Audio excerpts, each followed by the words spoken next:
Hey, what is up guys, it's Galaxytech Darklord here, coming to you guys today with a brand new Blue Eyes deck profile for this current format. So this was kind of a long time in the making. I kind of wanted to do a Blue Eyes profile many formats ago, but I just didn't, you know, when Dark Matter first came out. But yeah, so now that we're actually getting support in Shining Victories, I thought I'd pick the stuff up because I do like the archetype and give it a spin. So yeah, I'm kind of enjoying it so far. While I am going to be posting the deck list in the description, I will make one thing clear: this card is not in the deck because it is terrible. I hate this card. We don't have alternative White Dragon, so there is no application for it whatsoever. I would rather they had given us alternative White Dragon than they had given us this as an OCG import. So yeah, that is not in it. So, right, let's get straight into the deck profile. So, opening up with 3 Blue Eyes White Dragon. Of course, it's a Blue Eyes deck. What would you do without Blue Eyes White Dragon? Then playing 2 copies of White Spirit Dragon, or whatever its English name is now. I think it's Dragon Spirit of White or something. It's treated like a Blue Eyes when it's summoned. I think it's when it's just whenever it's summoned. You can banish 1 spell or trap card your opponent controls, which is already very good. It gets over Cosmotown's effect because Cosmotown won't be destroyed, it will be banished instead, for example. So yeah, this is pretty good. It's level 8, 2500 attack, 2000 defense, and also during either player's turn, while your opponent controls a monster, you contribute it, summon a Blue Eyes from your hand, so basically replace this with something even stronger. So yeah. And also it's treated as a normal monster when it hits the graveyard, so you can dump this with Dragon Shrine. It's the preferable target anyway. Then on to the spellcasters.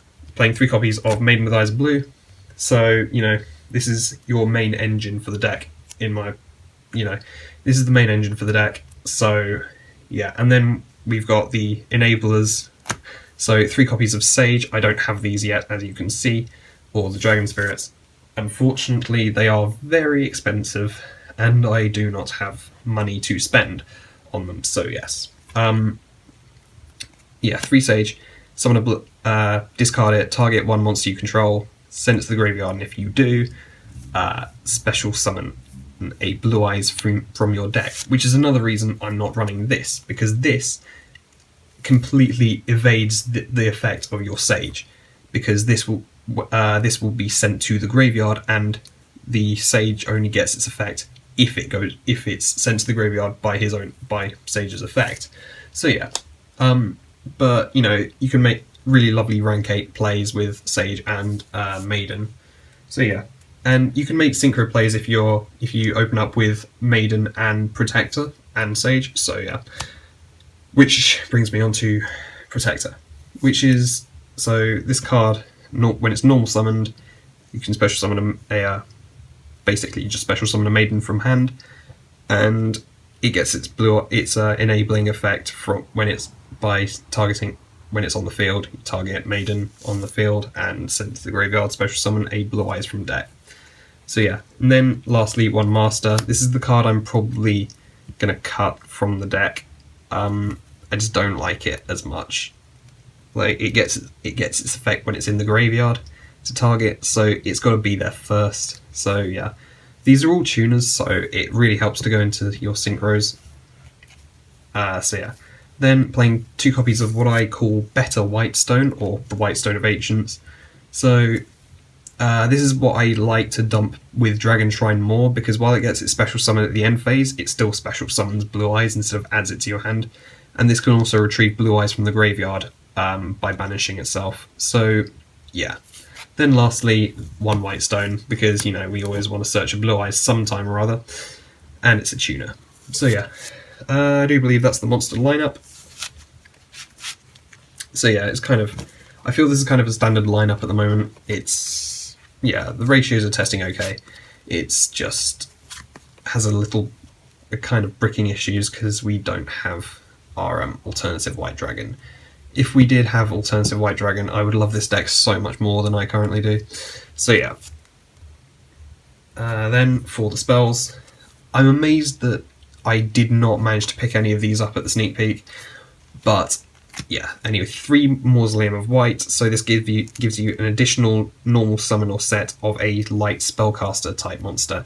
It also acts as an enabler for Maiden by targeting one monster on the field, sending a Blue Eyes from the deck to the graveyard, and giving it attack equal to the level of the monster sent times 100. So that's basically giving Maiden 800 extra attack and a free Blue Eyes from the deck. So yeah.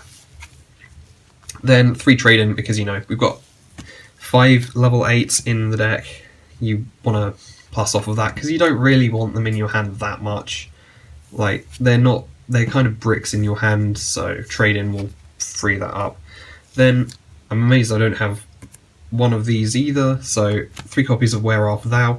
So, basically, if you have a Maiden on the field and you don't have a Sage in hand, but you have this, you can basically just search Sage in exchange for 2,000 life points at the end phase for not summoning it, but you'll be able to use Sage's effect, so it doesn't matter that much.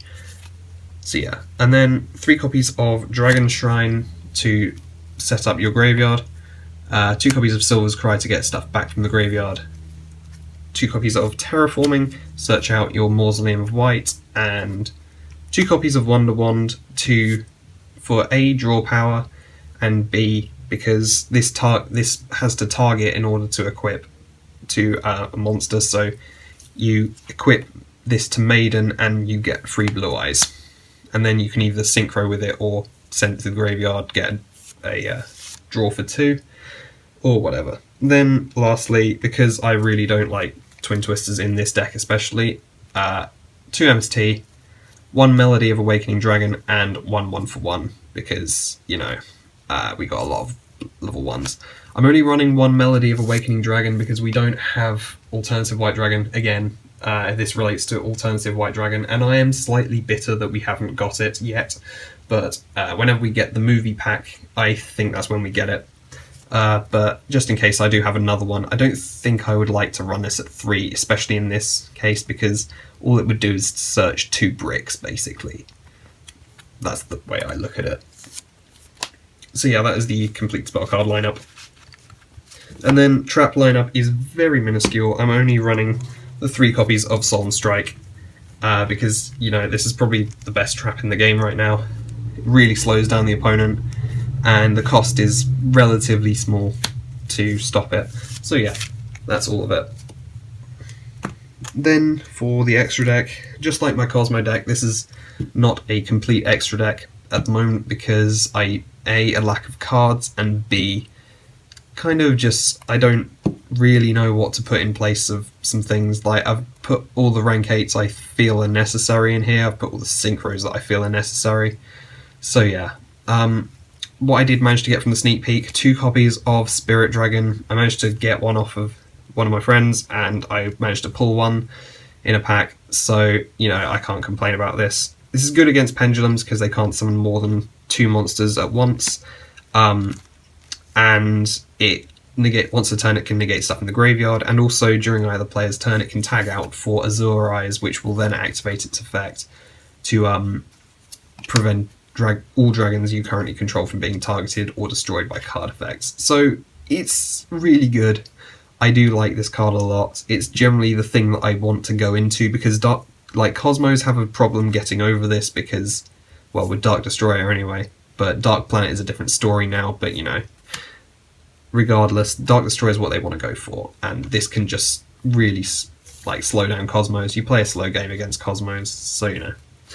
Then 2 copies of Azure Eyes, because you now go into this with Spirit Dragon instead of directly, because you can summon this during your opponent's turn, and then throughout your next turn, all the Dragon type monsters you controlled when this hit the field cannot be targeted or destroyed by card effects. So yeah.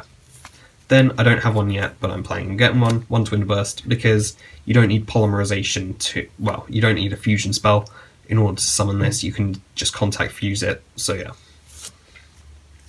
Then for the Xyz monsters, 1 copy of Dark Matter, 1 copy of Full Armor, 1 copy of the Prime, 1 copy of Tachyon, because this is really good. I feel this is really good in the format with BA and Cosmo floating around. 1 copy of Hope Harbinger, 1 copy of Heliopolis, and 1 copy of Felgrand. I feel like maybe I should put Giant Grinder in here, but it targets, so it's no use against Cosmos, and BA will kind of plus off of it still anyway. That's how I feel about it, but I probably will pick one up. As I said, this is kind of not complete due to a lack of cards, I guess, and I put all the rank 8 stuff that I thought was necessary. I'll pick some stuff up later at a later date. This is primarily to showcase just the main deck of what I'm running. The extra deck is it's kind of down to preference, although I would say that 2 and 1 of these are kind of staple, I would say. Just too good not to run. So yeah guys, that is the whole deck profile. If you enjoyed the video, don't forget to leave a like. If you want to suggest improvements for the next build, don't forget to leave a comment and subscribe for more content. Peace out.